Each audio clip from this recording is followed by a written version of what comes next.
3 clap. 1, 2, 3 boomer clap. However you want to do it. Whatever you want, dude. You tell me. I'm on your show. You guys are rolling. All right. 3, 2, 1. Boomer. Welcome back to the unscripted, unfiltered, undefeated Defining Moments podcast with my man, the voice of OU softball, Chris Plank. Welcome to the podcast. Well, you got me as long as you want, man. You bring up softball right away. Let's go. Yeah, we ain't going softballs today, bro. It changed my life. Yeah? I mean, it really did. There's no ifs, ands, or buts about it. I lived in Tulsa from the time I moved to college in 93. And I graduated from college. I started working in Tulsa. And, in 2011, you got the break of a lifetime. You're the sideline guy for OU football. And then about 4 or 5 years later, they said, hey, you want to come down and live in Norman and do softball full time? And my life's changed. Yeah. No ifs, ands, or buts about it. It's been a difference maker for me and my family. That's awesome, man. How's your day been? It's been a crazy day. You can tell we're getting close to football. We are. It's suddenly. So this has been, it's funny that I'm on your podcast called the Defining Moments podcast, right? Yeah. I've had like a defining moment in my career today. Our radio station shifted to a new signal. Okay. And it's covering all of Oklahoma City. And then in that, I added an hour to my show. So I did 3 hours of radio. I had a chance to hang out with Porter Moser today, and I don't get to come to, studios like this, so I've been in awe of your setup in here since the moment I walked in. It's been a big day for me, man. I appreciate that. Oh, that's awesome. And this is actually Kyle's Project 3810, so this is great. This is great. Awesome. Yeah, I love audio so much. Yeah. That whenever you get around someone, and Kyle obviously a pretty sharp dude, you suddenly start picking their brain, and then you realize, oh, we have work to do. Yeah. So we better get our job done here before we start getting too carried away. No, this is great. It's really not even a job. It's just having a good conversation. And before we start, got a couple of gifts for you. Oh, let's go. Yeah. I got shirts. You don't understand. This is the right kind of shirt that I wear, too. Oh, yeah? By the way, this is the Defining Moments pod. Look at this. That's the undefeated one. I don't have gear. Like I don't. I do podcasts for the Sooner Sports Network. Yeah. I have a radio show, like 3 of them. Yep. And I don't have gear. And I got more gear for your pod than I do anything else. Bro, thank you so much. I will wear this with pride. Absolutely, man. Absolutely. Do we need to sport it now? No. You want me to rip the shirt off and sport it? Oh, okay. I mean, if you want to, because this is raw, it's unfiltered, so whatever you want to do. But the OU looks good, the Jumpman. No, it's pretty wild when you think about just the commitment that Oklahoma has made, right, to being sharp and looking good, and then you have this dude that is really lived the quarantine life, right? Yeah. I've enjoyed my Triscuits, and I've enjoyed my I've got back into soda all of a sudden, so I'll make sure that I get in shape so I can do these t-shirts right. That's pretty funny. So you're transitioning from softball, which national champions, sure, and then now you're going to football. You got all these jobs you got to juggle. How do you do it? I don't. I mean, there's just, my wife is pretty awesome. Yeah. And the funny thing is she'll probably never listen to this or see it. Yeah. But she's awesome. And I have 3 children, and she, two of them live with me, 1 I have from a previous marriage. And I bring it up just because I'm really proud of him. Sure. And he lives in Tulsa, and he's going to be a senior, and he's a rock star. He's probably going to end up going to West Point or to the Naval Academy. He's a stud. Doesn't take after his dad, obviously. But the only way I'm able to balance this, and the only way I'm able to do it, is because my wife is the backbone of our family. And that's sometimes, I grew up with a dad's the boss, and my dad was the boss, but he was awesome, right? I had a great dad. I have a great dad. I have a great family. But, if you're going to be as invested as I am in this career, and I'm going all in on it, man, then you need someone that's going to make sure that your home is what it needs to be. And I never told my wife, hey, you're staying at home and you're taking go, you're staying. No, but she chose to, and that's what she wanted. And so to me, then that challenged me I got to provide. I've got to be the best provider that I can be. So, my wife's got a master's degree. Wow. She's the smartest person I know. Yeah. But she chose to sacrifice a lot, because she could be making millions right now as a designer doing whatever she wanted. But she chose whenever we were pregnant with our daughter that she wanted to raise our kids. So wow. It's a very, it's almost like a God thing when you think about our timing in our life and the way things broke out. So you ask how I do it all. Number one, I have a great wife. Number two, I'm doing pretty good on not a lot of sleep. So okay on it. I could get delirious every now and then. But for instance, this past night, and as soon as we're done here, I did a 1 to 5 a.m. show on Fox Sports Radio, which is one of my favorite time slots. It's where I got my national radio start. So they needed to fill in on Tuesday, Wednesday, and Thursday, Wednesday and a Thursday. And I don't think I have to explain 1 to 5 a.m. If you've been up, But so I do that. I get a quick little nap. Then I go do my 9 to 12 show. Then I get a quick little run across the street, and we went and did all of our OU stuff. Wow. And then I drove down here. But, balance is a big challenge. And for me, I'm all about, I need as many shows as I can, right? Yeah. Because I get paid per show. I mean, on Friday, I'll do 9 to noon. I'll do 3 to 5. I'll do 6 to 9, and then I'll do 9 to 1. That's just what I want to do because I provide. And I have fun with it. Listen, I'm not having to go out and dig ditches or do real work like manual labor. I'm getting to talk sports. Yeah. So I don't balance it well, but I've got a great backbone at home that makes it all possible for me. Awesome. And she embraces it. Yeah. She doesn't say no very often. Whenever it's like, hey babe, I got this show. We were on vacation. Yeah. We went to Dauphin Island. It's our summer getaway. Okay. At least it has been the last 2 years. And we weren't getting a lot of fill-ins, right? There's always kind of a dry spell, and I get paid per show. So we got a phone call from my friends at SiriusXM, and they're like, we want you to do the post-game show for all the College World Series games. That's like 12 games, right? So I was fired up. Yeah. But we were also going on vacation. Yeah. So this just shows you how my wife and my kids were kind of cool, and it was later at night. They said, okay, go ahead. So I'm on vacation and I'm doing these shows, and that's a big time commitment to making sure you're able to provide what you want to provide, and then B, being able to do what you love. So how do I balance? I don't is the best answer to it right now. And then in all of this is all happening for me right now when it's a slow time for Oklahoma. So it's almost as if it's this incredible jigsaw puzzle that's magically fitting together right now. Yeah, that's awesome.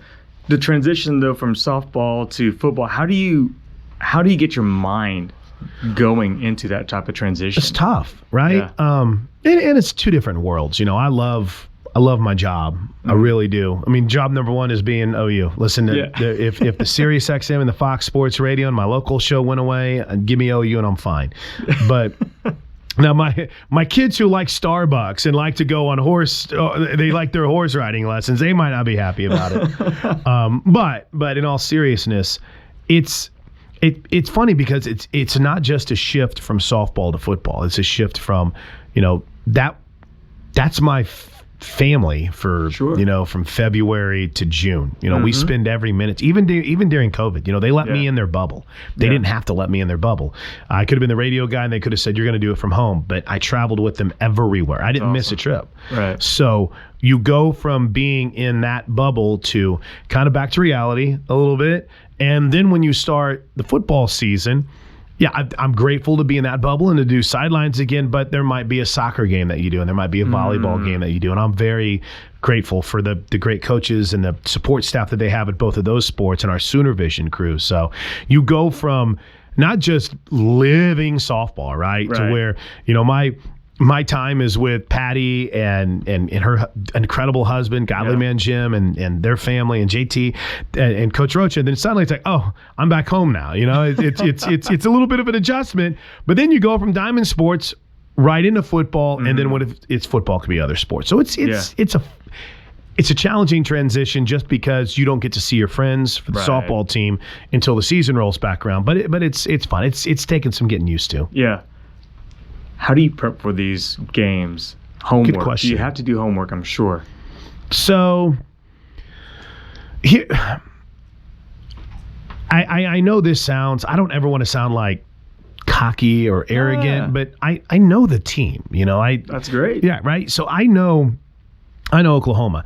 My prep with Oklahoma is they've got a really good media relations guy. His name is Patrick Dunn, and we've had some really good ones for OU softball. I can't believe that I'm like entering 16 was my first year, so it's 6th, 7th year that we'll get to do this. And they do a lot of the statistical stuff, right? They'll come up with these numbers. Like you got the Boyd Street magazine, Jossie, 20 straight games with a home run or whatever it might be, and so he's on top of that. I find my challenge to be in the preparation of it. What can I learn about them that a box score can't tell you, right? Can I get a few moments with Levi Allo, Jocelyn's dad, just to be like, hey, when you were training her, what did you see? Or when she was growing up, what did she see? So that to me is always a really fun part of this because, and I say this a lot, but when you're dealing with football or even basketball, you travel into the site the night before, or in the case of basketball, it might be the day of. Yeah. And then when the game's over, dude, you go home. Yeah. With softball, traveling the day before, you have dinner with the team, you might go to their practice, there's a game after the game, you have dinner with the team. It's 3 or 4 or 5 games in the span of 3 days, and there's a lot of time where you can get to know them, and then in that, get to know their family. Sure. So the statistical preparation is just writing it down because we've got people that are incredible at doing that. For me, it's always trying to find a story that when I'm calling a game and Jossie, I'm using Jossie because I love her to death. Yeah. But let's say she comes up in a situation to where I'm like, oh yeah, when she was younger, her dad always talked about they would go out and they would hit 1,000 balls a day, and she's on the field right now. She made a diving catch, but she's used to grappling and getting down because she was a wrestler. All these little things. I'm obviously being somewhat facetious, but that's a big deal to me, and I hope fans that matters to them, right? Yep. Because I don't want to be telling these stories to make it seem like, told you I know them. Right. I want to tell these stories because I want fans to feel like they know them too. Yeah. So it's not hard, right? It's fun. And you get to know these people and they become lifelong friends. Leah Wodak is one of my favorite Sooners of all time. Part of that is not just because Leah's awesome, because now I'm following her brother and where he's coaching and what he's doing in life. And when I can, seeing what her mom Adele and her dad Jim's up to, I think a lot about Aaron Miller. Aaron Miller works with me now, right? We work together at Sooner Vision. But if I'm at an event and I see her dad Randy or her mom Gina, we're talking for 10 minutes. I'm having to be dragged away. They're probably like, okay, enough. You develop these relationships and they mean a lot to you. A game day's not complete to me if I don't get to go talk to Grace Lyon's dad. These are things that matter to me, and I hope they matter to fans too. They do matter to fans. And I'll let you know from a fan of softball is what I love, and a lot of the Sooner Nation loves, is you give shout-outs during your softball games. So do you know how that actually started? I'd love to hear it. That was a Toby Rowland thing. Was it? Okay. Yeah, so we and you know what? It's interesting because you go back to when we were hot. Well, Toby was hired. Now we, T-Row. Toby was hired in 2011, and we got a chance to work the spring game together. Yeah. And I think I can be comfortable in saying this. We really clicked. I got done with that spring game, and I didn't drive home. I floated home. I was like, this is the kind of guy I want to work here forever. And he came out, he's like, you know what we need to do? We need to be more interactive in our booth. We need to let fans be able to let us know where they're listening from. Or, one of the cool, I always grew up in I grew up in St. Louis, small town, Wood River, Illinois. And one of the coolest things, we'd always get the Cardinals broadcasts, was whenever they would have their affiliate shout out. Yeah. They're listening in 1430 up in Tulsa or whatever it was. And they'd say the name. Well, okay, that's great. Let's do it with fans. So it evolved from that, and it started with an email address. Hey, let us ask Sooners@gmail.com or something like that. And then, of course, it evolved over time to Twitter. I love it. Yeah. I'm probably eagle-eared too much, because I want to be good. I want something that's impossible. Sure. I want 100% customer satisfaction. I want everyone to listen and go, that's my guy. It's not reality, right? It's just not. Some people are going to hate you or not like you or think you do. Oh, he said it was right center field and it was actually just right field. There's always going to be people that are mad, and someone had complained like, oh, all he ever does is talk about where people are listening from. And I was like, okay, listen, I can't see. It's not like, hey, welcome to the ballpark. Here's the first pitch. Oh, Tommy's listening in Tulsa, ball one. Jimmy, you try to find a place for him. So we create in softball, because the fans are so great. We just kind of took it all and said in the third inning, we're doing all of our shout outs. But the funny thing is, if you listen to a game, creeps over to the fourth and the fifth. I love it, man. Twitter, we'll see what its future looks like, but there's nothing better than knowing that you've got an audience, because you don't know, right? I'm sitting there talking into a microphone. I get to see your face. I get to see his face.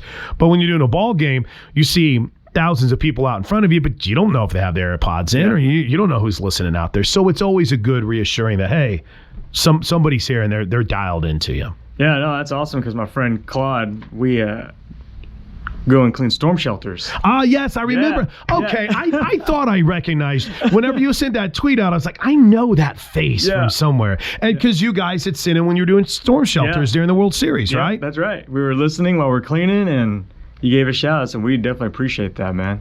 Yeah, well, it's, the funny thing is, all we want to do is to super serve the fans, right? That's what it is. And is that going to make some people mad because I'm not Joe Buck? Yeah, sure. And good. I'm not Vin Scully.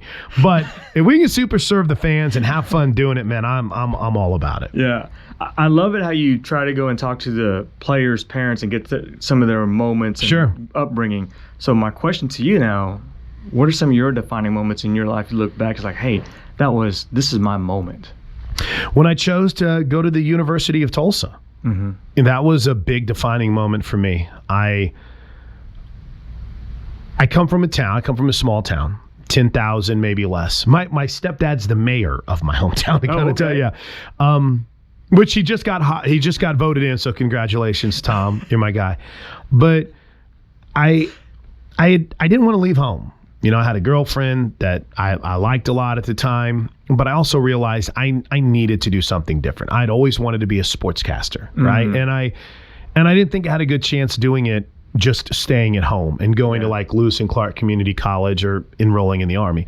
So in 1992, I took a visit to Tulsa. Actually, funny, so I wrecked my car the night before I took my visit to Tulsa in 92. I was on a date. I took a girl to a Blues game, and I wrecked my mom's car turning out in front of traffic, so that was great. I heard about that all weekend. And then, by the way, my very first weekend ever on campus at the University of Tulsa, I wrecked my mom's car again. Nice. Yeah, good times. Nice. But when I made that decision, when I graduated from high school in 93 and said, I'm going to go somewhere else, that was a defining moment in my life. It's hard.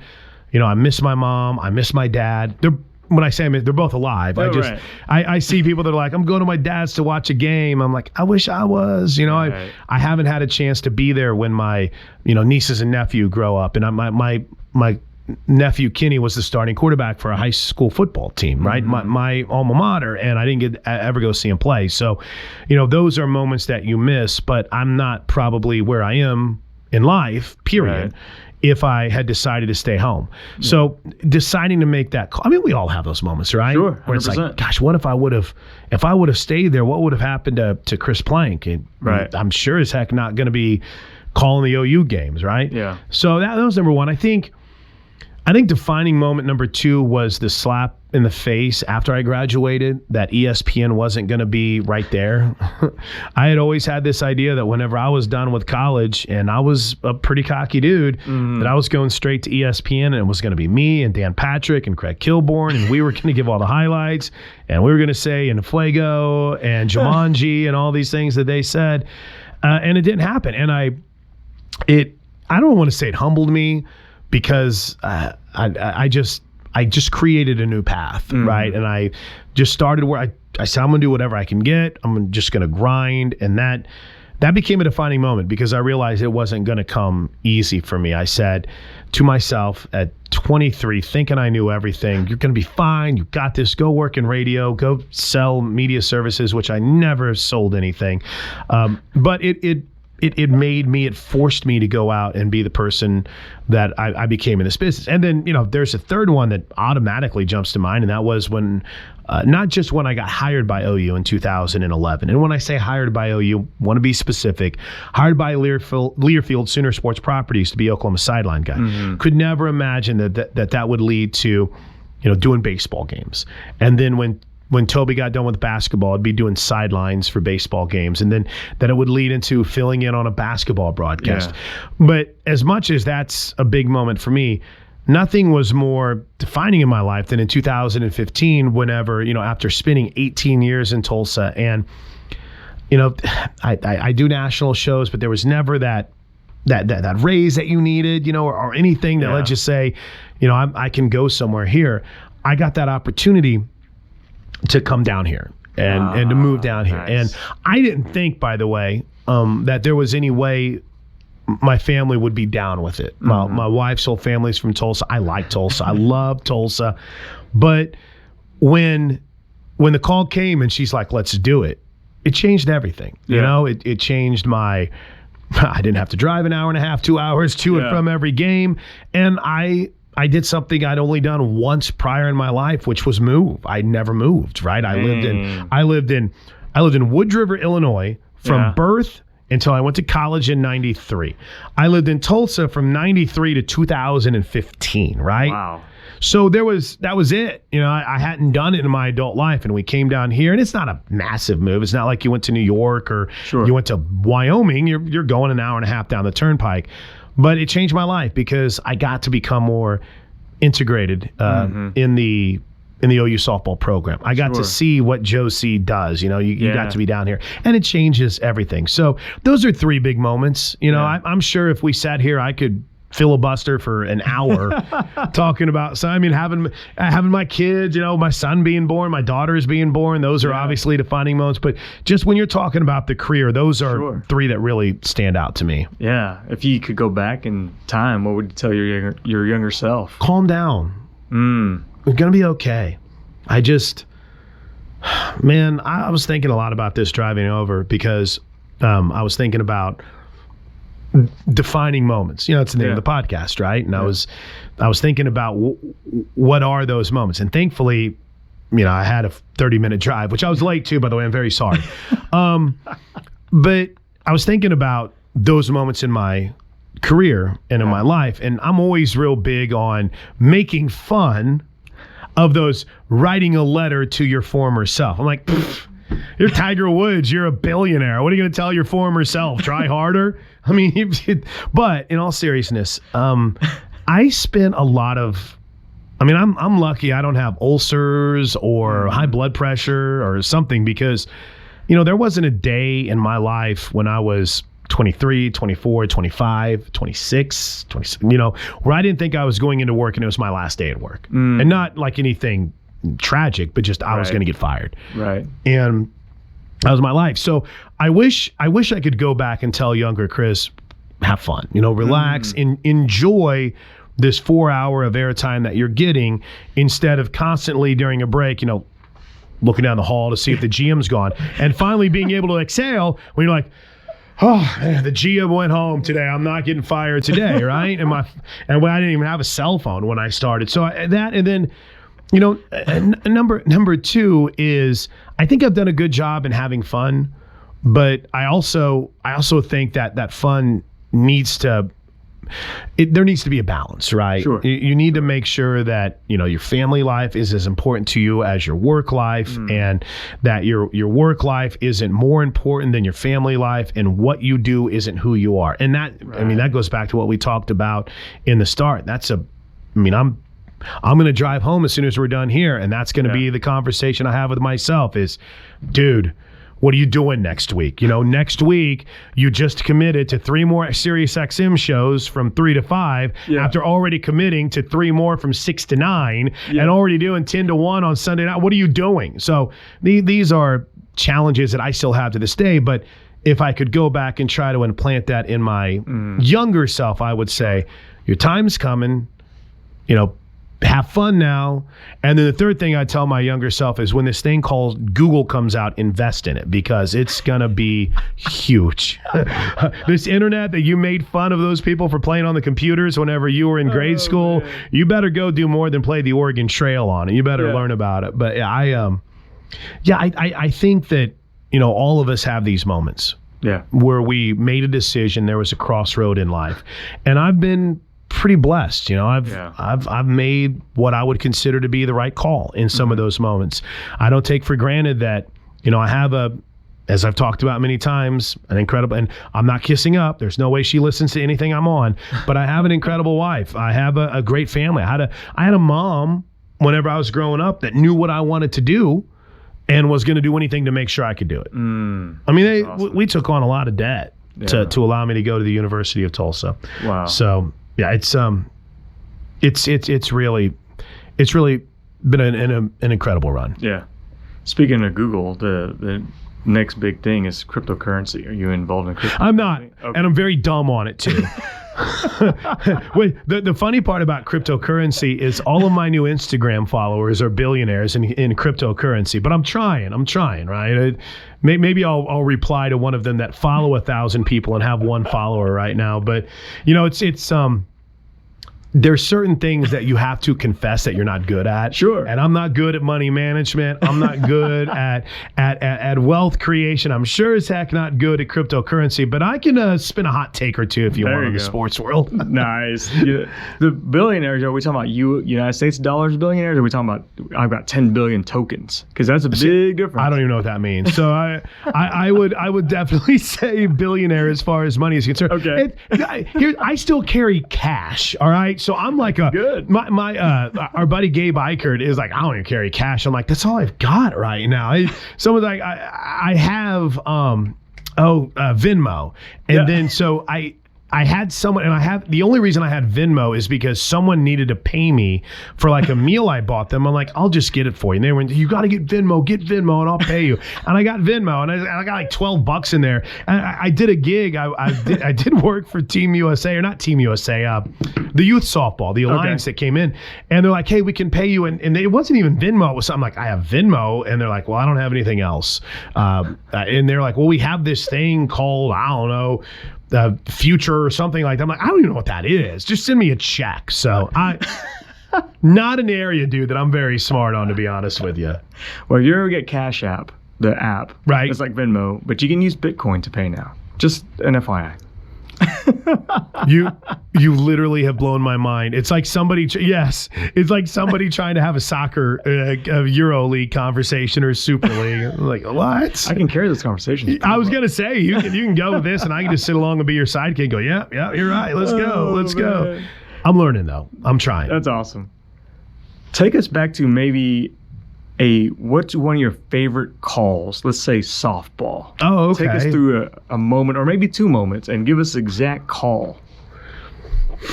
There's certain ones that at the moment I thought were good, but then when I go back and I listen to them, I'm like, that is so bad. But I have a favorite. Okay, let's hear it. I have an all-time favorite, and it was funny because, I grew up listening to Joe Buck, Jack Buck. Joe Buck and I are about the same age, but I grew up listening to Jack Buck. I wasn't a Cardinals fan, but we had 1170, which is KMOX and was the home of the Cardinals, and that's what we listened to. And I always wanted to care about the Dodgers games, but, Cardinals never played the Dodgers. So with all that said, Shay Knighton, and this was my first year. Now, how much time do we have here?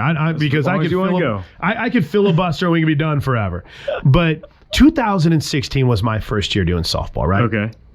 I don't think I was very good in 2016. I don't think I was very good in 2017 because I didn't know the sport like I do now. That's not to say I didn't know the sport at all. Sure. But there were always, little intricacies that is like, oh, I didn't know about that. Or wait, they swapped the DP and the pitch. Wait, what does that mean? So there are all these things that I learn about. I feel pretty smart right now. But at that time, I didn't know. And I was really overly enthusiastic because we started out 0-2 that year. Yeah. And by goodness, I'm going to be the guy that makes sure I don't care what their record is. We're going to be loud and we're going to be proud. And we're going to lose our minds. So when we played Alabama in the first game of the Women's College World Series in 2016, Shea Knighton hit a walk-off home run. And now remember, the Women's College World Series typically starts on a Thursday night. Mm-hmm. We got rained out. So we had to come back on a Friday and play the game. And I'm still bitter about it. I forgot what I had for lunch yesterday, and I can tell you this moment by moment. So that the Thursday night, I'm still mad about it because we sat in the booth and we're on the network, which when you're on the network, it's a little bit tighter than when you're on, say, the local affiliate, because local affiliate, you go to the board, I was like, throw back to programming. Network, when you're on there, there's a lot more stations, so it's much tighter. So we're on the network, and we're not getting updates. No one's saying anything on that Thursday night. And then all of a sudden, you see the team leave. And the police officer who was just getting out of the rain said, yeah, they just canceled the game. And he's like, they're going to play tomorrow. I'm like, well, thank you. And they never said anything. And everyone was just gone. So I was mad that we didn't get a clarification on Thursday night. So we came back and we played Friday. Remember earlier that season, Oklahoma had played Alabama in California, Alexis Osorio, and had Oklahoma beat them on a home run by Shea Knighton. And we can go back to 2016 and relive it all you want, but on that weekend, they had lost to Loyola Marymount. Yeah. And we were staying, three of us were staying in the same room, three of us dudes, right? The sports information director, Carl Anderson, Chase Brown, and myself. And I'm a snorer, so I don't want anyone in my room. I'm very embarrassed. I'm admitting this. This is a big admission on your podcast right now. And I'll never forget, so I'm sharing it with Chase, and Chase is the equipment guy. So he's waiting for everyone to get out of this meeting. And they're in this meeting late. I mean, late, dude, like 1, 2 a.m. I'm asleep on the couch. So everything about this week, and it was my first year, was an incredible learning experience. I was like, bro, do they meet till like 1 in the morning? But they had lost. So they were trying to make sure everyone was on the same page. So they bounced back. They beat like Grand Canyon U that morning. And then that night, they were being no hit until the 9th inning, and Romero gets a hit, and then Shea Knighton gets a walk-off, and it's amazing. And we're in this press box, and the Alabama guy is literally, it's like from you to me. Yeah. I'm calling the game, and he's there. It's like, Knighton walks it off. Let's go. Sooners win. And then I'm looking over like him, like, sorry. 2-0. You're losing your mind. So fast forward to the Women's College World Series. Thursday game rained out. You come back on Friday, and it's Alexis Osorio again, and she's dominating. And I don't know if it was scoreless or if it was 1-1, but Shea comes up, and it's the 8th or 9th inning, and she lines one to right field. And I off the bat, I didn't think it was gone, and it gets over the fence, and I lose my mind. And but I didn't lose my mind where the voice cracked or anything of that nature. Yeah.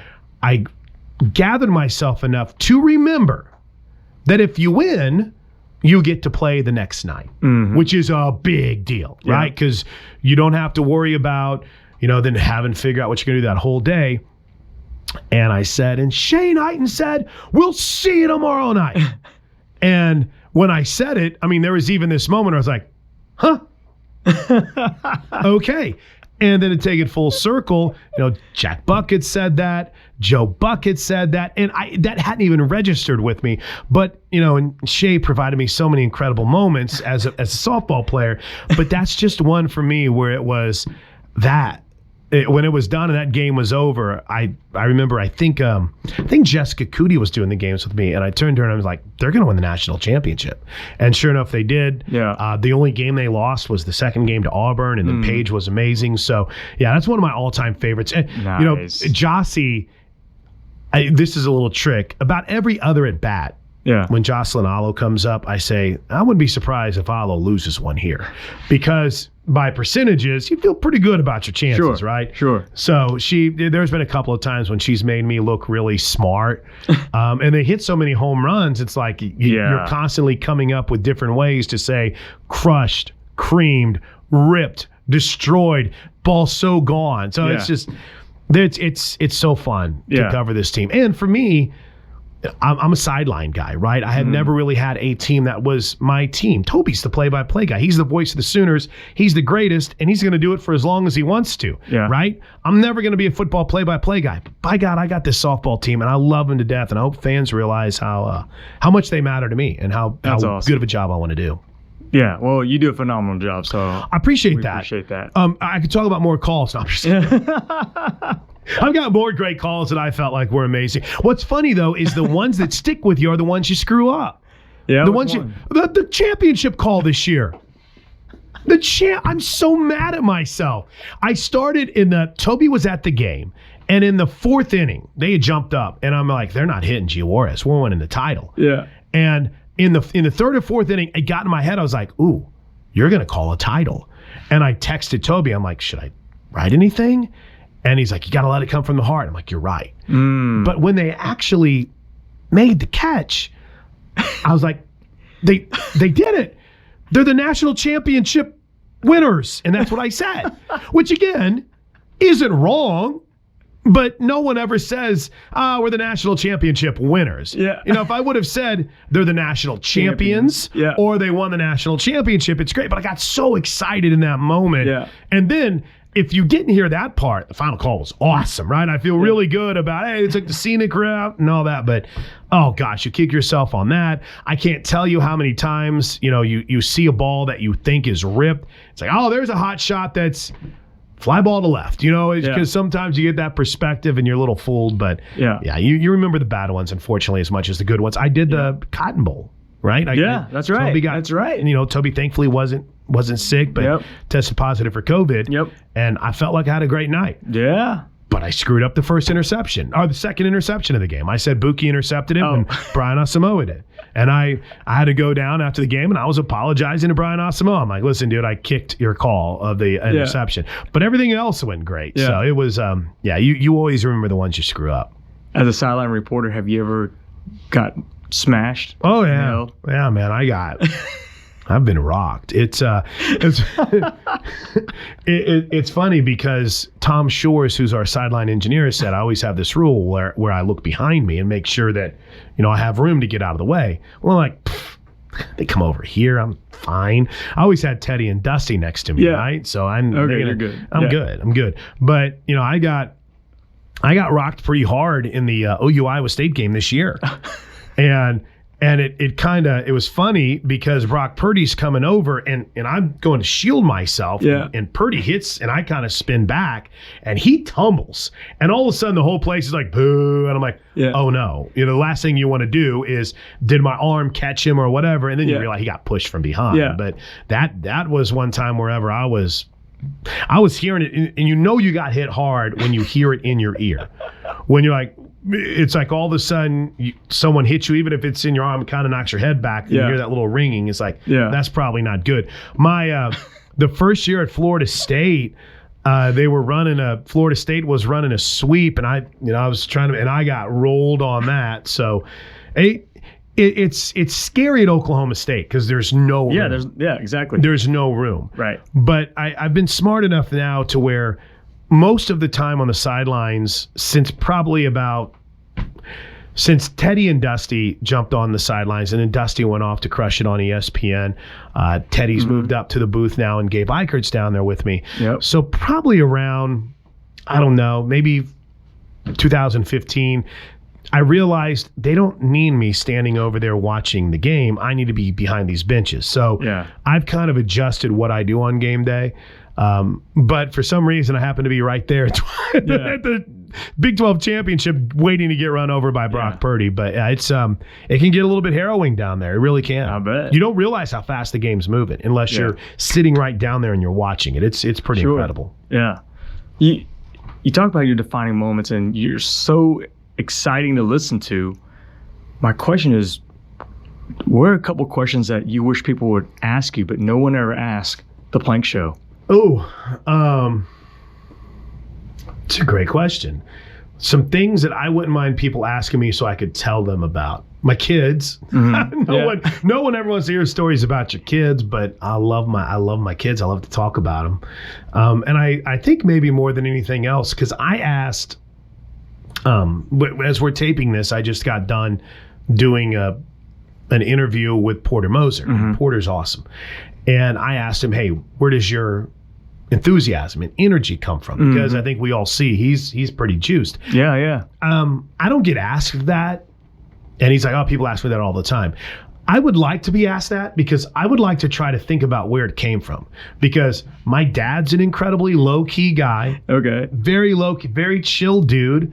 My mom and her everyone's all low-key, you know? And yet here's this crazy dude that is louder than everyone in the room and always got to scream and yell about stuff. That's me. And I don't know where it came from. Is it my coffee intake's a little low today? I only had 1 cup. Maybe it's more coffee than usual. I'm not a big energy drink guy. I don't take anything. So right. I'd love to be asked because I'd love to really take some time to try to figure out where does it come from because I have no idea. Yeah. I feel like I'm a high energy guy. Yeah, 100% you are. I feel like I have issues there, but I've never really figured out. And then in that, does it have to come from someone, right? Right. Can it just be that, I made a choice whenever I was in high school and I wasn't very good at baseball, but I was the catcher, so I could keep you fired up that this was going to be my thing. I don't know. Yeah. But because my dad's a chill dude, man. Yeah. He is relaxed. He's a calm, cool guy. My mom's pretty much the same way. So I don't know where it came from. But yeah, that'd be curious. And, when you start talking about your kids, to circle back to the first one, you always want to show pictures. So everyone's afraid to ask about your kids on that front. Yeah. What makes you proud about each of your children? Well, first of all, not to get too deep, but my son had to go through a divorce at an early age, right? And that's that's his father failing, and that's a hard thing to admit and to confess. That sucks. But I like to brag about my son because he's persevered. He is an honor student. He is, got his choice of places he can go and go to college, and he's not settling for what his mom and dad did. He's blazing his own path. He wants to be an FBI agent, and he's not like a 5-year-old walking around. He's a strong, buff 17-year-old that can do it if he wants. I'm proud of my daughter, Emma, who's 12. My kids are in Washington School District, which has been really good for us, But how she's so... headstrong, right? I'm a little bit of a pushover. Her mom's not. So she's got a good little balance of us. Good. And she is creative and she is funny and she is, she's kind of got a little bit of her dad where she's alive for the party every now and then, but she's also a very caring young girl. And then my 7-year-old is me. That's me in a little female's body. She is all energy. When it's just you and her, she's going to put on a show. She wants you to flick the lights on so she can do her dance. She is incredibly caring. Yeah. She is on fire for the Lord. So, every single one of my kids have these incredible traits that you hope, you had a part in helping implement in them. But also it's kind of cool to see that little piece of you, right? Yeah. I probably see it more so in my son just because, he's a guy, but I sure as heck see it a lot in my daughters, which is really cool. And you don't want, I don't want them to have my love for, eating an entire box of cookies, right? Or slamming 8 cups of coffee. I want them to have my love for hard work and for trying to exercise and for being good to animals and being good to friends and people. Sure. I don't want them to have my inability to, I don't know, say no to every job or my desire to, not pick up my car or not write things down and play in them. So you hope they take the best parts of you, and I feel like they do. And that's awesome. They're awesome kids, man. I'm lucky. I love it. How do you take your coffee?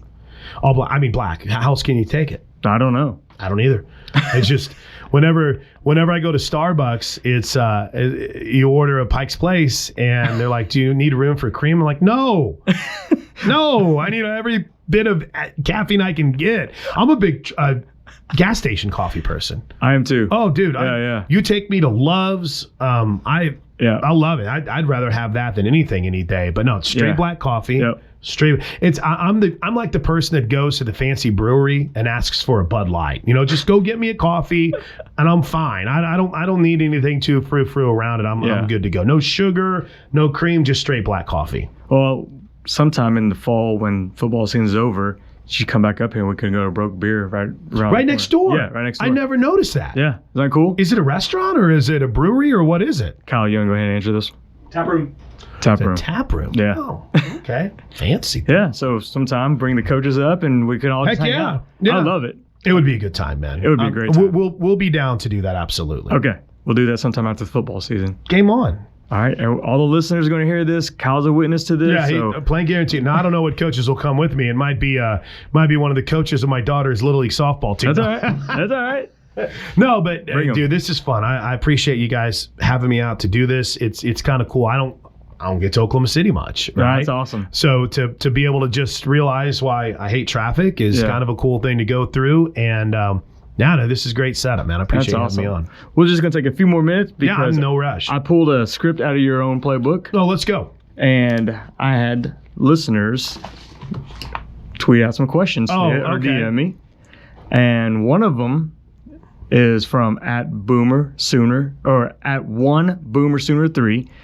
Ask, would you be willing to sign something for him? Oh, sure, absolutely. Wait, he wants this? He wants Jossie? Yeah. All right. Claude Mills is his name. Claude? Yeah. Dude, C. Mills. Yeah, that's right. C. That's Mills. right. I'm a big C. Mills fan. Absolutely. Yeah. Yeah, sure. That's we can him. do that. Okay. Dude, do you think I should put C. Mills? Because that's how I call him. Yeah, do it. Right. I think that's awesome. All right. We can do that. I don't know how often I get to sign things. Usually everyone wants Teddy's autograph or they want Toby's autograph. And everything's like, there's Chris playing. He's like, we're good. So. All right.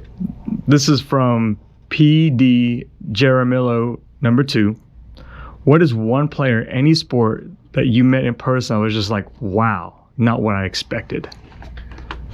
I guess I can go a couple different ways, right? Yeah. Can I go the negative way first? Do it. There you go, C. Mills. I love you, buddy. Thanks. Okay. The negative way was Mark Martin, NASCAR driver. Oh, yeah. And I in my show in Tulsa, we would always go to the Texas Motor Speedway. Yep. And it was awesome. It was a great time. And I love NASCAR. And we had great interviews with like Clint Boyer, Elliott Sadler, Dale Earnhardt Jr., Jeff Gordon. And Mark Martin was just a jerk. And I was like, there's Mark Martin. He's a great guy, awesome. And he was short. not like in stature, but just, and looking back, it's like there was 800 reporters there, and some little sawed-off dude from Tulsa comes up. It's like, Mark, hey, you're in Texas. Do you consider this to be, one of your better tracks? Yeah. And his response was like, no. Like, okay, well, why? I don't run good here. And he looks right at you. So I don't know if it's like testing you or what, but I'm like, okay, I'm done with it. But on the side where, hey, they're more than I thought they were going to be, pick any of the softball players. Nice. Right? Just pick any of them. And they all are that. Grace Green, Grace Lyons, Jocelyn Allo. It's weird for me because when I came in 16 to take over Sooner softball, I had never traveled with a women's team before. Now, 16, I had both my daughters. And I mean, to a certain degree, I guess I hadn't really covered a lot of women's sports, female sports, lady sports, whatever. And it just, I didn't know what to expect, right? And that's not a negative thing. I didn't know what to expect. And it's just superseded all my expectations. So that'll be one. And Peyton Manning. Ooh. Peyton Manning, because he was awesome. More awesome than I ever could have imagined. They always say don't meet your heroes, right? And I'm a Raiders fan, so I couldn't care less about Peyton Manning, the football player. But they had this award in Tulsa called the IBA Citizenship Award. Okay. And he won it. And we went down to do our show from there. And when we did it, he came and sat down with me. And this was, gosh, someone can look it up. And I just told the story the other day on the air. It was like 2003 or 2004. So he was very early in his career. And I remember he came and he sat with me and did an interview, and it was awesome. Nice. I mean, it was amazing. So we went to break, and he got up and shook my hand. He's like, "That was fun, man." I was like, "That was great. I can't thank you enough." So he walked literally like 5 steps and sat over on a couch. And I saw he was sitting there, and we had a long break. And I was like, "So have you been to Tulsa before?" And he's like, "Oh, I've never been here before." And he's like, "You done with your show?" He's like, you want to come down here with him?" We're like, "I got one more segment." He's like, "I'll do another segment with you." And he came back and did another segment with me, right? So that's cool. Peyton Manning was one. There's just, I'm not one of those people that doesn't get starstruck. Yeah. There's still a part of me that, if I run into Marcus Allen somewhere, I'm going to be like, "Dude, that's Marcus Allen." Yeah, whenever I was a kid, my dad was a defender. The couch was the end zone, and I was trying to jump over dad Marcus Allen style. So I still get starstruck. But yeah, those are, okay. And again, I'm not saying anything bad. I want NASCAR fans coming after me. But, it's just there's certain times that's the only negative thing I can think of. I'll give a positive. Jeff Gordon came to town for a signing and was amazing. Amazing. This was back in like 2000. And you never know what you're going to get. Sometimes it can go south. Someone doesn't want to be there. But when they're invested like Peyton was and Jeff Gordon was and all these softball players were, it's amazing. That is awesome. That's awesome. Here's another question from EJBBand21. I like Eric. Yeah. Isn't that horrible that I know all these people from their Twitter handles? I think that's awesome. I spend way too much time on Twitter. I think that's awesome. Does it still feel surreal to think years back doing quote unquote AM local sports talk in Tulsa and to be where you are now? Well, I think I'm still there. Yeah. Right? So in my mind, if I ever try to think, I've made it, I made it, then I've not made it. Yeah. Right? I'm back to square one. I'm still that person that is excited about 2 p.m. There's not a moment in my life in the last 7 years since I haven't been in Tulsa where I still don't get chills and excited when 2 p.m. rolls around because I did 2 to 6 p.m. And then when it goes and I don't have a show, it's like, oh yeah, that's right. To me, I'm still there. And Twitter allows you to have much more of an attachment to that time. Tulsa was so good, man. But there's some. I'm sure that I could sit down on a couch and find out there's some demons there somewhere. Sure. But I worked with great people. Jeremy Poplin, who's a great dude, and he and I, you think about saying you've been through a lot with someone, but you don't go home with them. You don't drive to work with them. You do a show with them. So even though we end up spending probably more hours together than anyone you do with your family, you don't really truly understand maybe what they were going through, and they might not know what you were going through. So I felt like with Jeremy and with Pop and I always had a good feel for how much I enjoyed being around him. So, while there might have been struggles that I was having or that he was having, man, when we came together, we had fun, Awesome. And if it was listening to Opie and Anthony, or if it was talking about something on the ticket, we loved I loved his company. I hope he loved mine because he meant the world to me. Don King, who worked in Tulsa forever. Don Christie, who was integral in helping make this possible to put our shows on 94.7 in Oklahoma City. John Phillips, these people, Jenny Cram, all these people that mean so much to you when you're there. Yeah. It's not like, oh, well, now that I am sideline reporter for Oklahoma, and now that I'm doing softball games, and now that I'm on XN, poof, no. They're still a part of your everyday. Sure. And people like Eric. Yeah. It's wild that you bring that up with Eric. Eric motivates me. Yeah. Because I see him grind, right? Yep. And I see him. He's a band director. If I understand what he's laying out on Twitter correctly, and he's out there grinding, making sure he get the most out of his kids all the time. So, it's funny. I'll find a motivation in anything if I'm down to say I'm going to get going here. Look, Eric Bates this morning, he was mad because he wasn't getting the support for his job. Well, guess what? I'm going to make him have a fun day today because my show is going to be awesome, right? Love it. So, there's motivation for me out there too. But no, Tulsa's always a part of everything that I do. So all of the, I still get some of the people that called me then that will call my show now here in Oklahoma City / Norman. So that's so great, man. And dude, you're at a place for 18 years. Yeah, that's right. I mean, I was interviewing a volleyball player today who hasn't been alive as long that I was as I was working at that radio station in Tulsa. So, there's, you hope that everyone enjoyed your company and your work as much as you enjoyed being around them. And that's what I hope I take away from my time in Tulsa and what people take away from me. Were there speed bumps? Sure. Did maybe I throw a fit in a meeting at the wrong time every now and then? Probably. But it's just it's the reality of, I think, the job. So I never look at it as, hey, Tulsa, we have moved on from that. No, man. That's part of my DNA. Yeah. How do you deal with negativity? Not good. Not good. I have probably a drafts folder of deleted tweets that could, fill a newspaper. I don't handle it well because I guess if you want to tell me that I suck in my job or that my opinion stinks or that, how dare I think, that's fine. That's part of it. I can handle that. Whenever it's, you're not on this level, or how dare you not put this type of work in? It's like, that's when I get mad, right? So I guess there is also this like separation between negativity and just having an opinion that is not glowing, right? Yeah.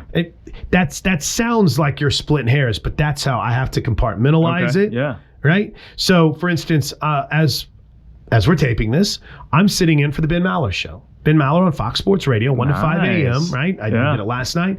I did it the night before, and I'll do it tonight. Yeah. But I'm done for a while. He's got an incredibly passionate group of fans because Ben's amazing at his job. And there's going to be people that just don't like you because you're not Ben, right?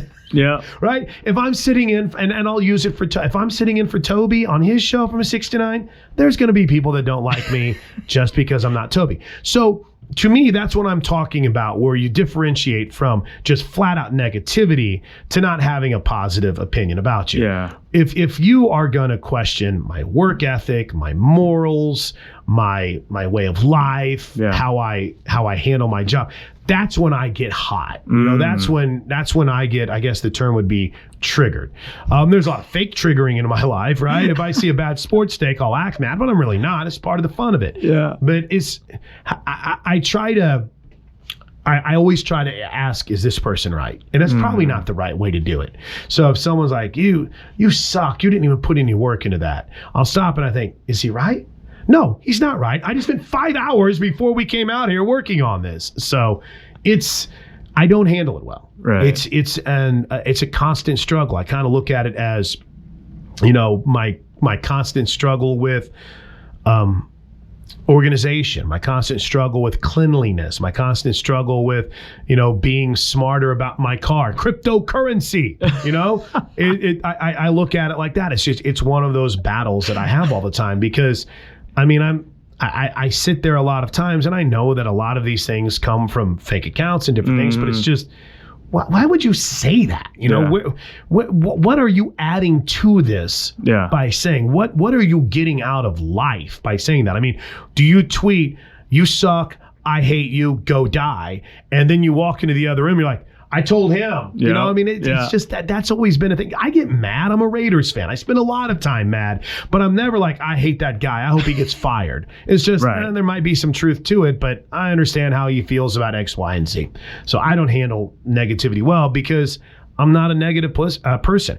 My wife's really good at it. My wife's really good about telling me what I should do, right? And then whenever she'll get into a Facebook fight, she gets pretty heated right away too. So I think, what's the great line by Mike Tyson? Everyone has a plan until they get punched in the face. Yeah, everyone can tell you how to deal with negativity, and then when someone brings negative vibes into your life, then suddenly it changes kind of how you look at things. Yeah. Well, social media can bring a lot of fun. And I spend too much time on it. Yeah. I really do. I'm not a Facebook guy. I have a Facebook account, but I'm never on it. Yeah. I'm not an Instagram guy. I don't even have TikTok or Snapchat, but I have Twitter. Yeah. And that might be the worst of all of them. But it's become a necessity for sports fans. That's true. I do Twitter as well. Twitter like a champion today. Twitter like a positive, instead of negative vibes only. How about positive vibes only whenever it comes to Twitter? There you go. Last question. How do you want to be remembered? Like after I die, or like after I retire? Yeah, like after you die. Okay. Let's say after you die. I've thought about this a lot because I almost died. My second year doing softball, I flipped my car on a trip to Lubbock, and it's one of those moments where I'm still trying to piece it together, but I saw something in the road and I swerved, and the next thing you know, I've totaled my car and I'm upside down. So, I had never had life insurance until then. So after that moment, my wife's like, you're getting life insurance, and we're doing all. So I thought about this, do I want to be remembered as, dude, that's the crazy, loud, obnoxious guy? No, it's simple for me because I've narrowed it down to three things. I want to be remembered as a good husband, which fortunately I have an ex you can ask about that might kind of mar that one for a while. I want to be remembered as a good dad. And I want to be remembered as somebody who always tried to do the right thing. I don't need to be remembered as the best radio guy or the most passionate radio guy because that's not who I am. Who I am is someone who is on fire for life, man. I'm going to drive home. I'm going to go home as soon as we're done here. Let's see. Is it quite? I'm going to try to get a little nap. Okay. Yeah. I'm going to try to get a little nap. But then when my kids come home, I'm going to play. We're going to go kick the soccer ball around, maybe swim. We're going to do dinner.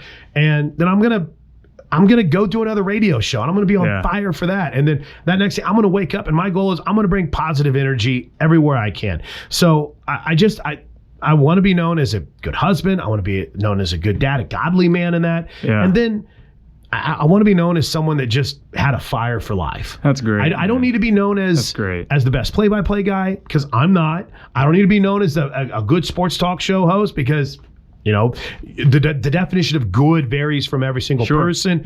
I don't need to be known as the best soundproofer, though this is impressive in here, right? This is impressive. But I'd love to be known as someone who was just, when they look back on Chris Blake, like, dude, that dude loved every day that he was alive. That's awesome. Because man. I do, man.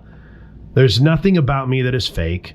Right. And that's my wife gets mad. She's like, you don't have to be on right now. I'm like, this is me. We've been married for 13, 14 years. You don't have to be on. What are you talking about? This is our life. This is every day. So there's not a lot to me that's fake. I think is part of that. So those are the three things. No, that's great.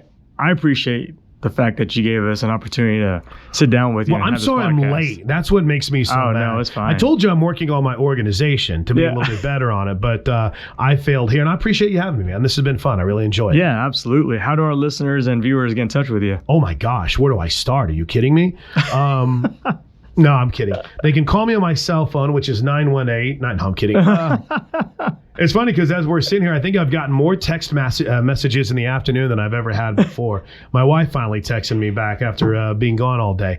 I am, as we talked about, I'm on Twitter too much. Yeah, but I love talking. So at Plankshow, that's at Plankshow. Yep. I do a local radio show from 9 to noon for those in the Oklahoma City and Norman area. I do national radio shows, so if you have an XM subscription, you can find me on 82, which is Mad Dog Radio. You can find me on 84, which is ESPNU. I love my job at Fox Sports Radio, so I try to be a little bit of everywhere. But the easiest place to find me is on Twitter at Plankshow. Love it. Man, thank you so much for your time. Boomer Sooner. Boomer Sooner, man. I look forward to it. Thank you very much. Conversation with you. Appreciate you. Thanks, man.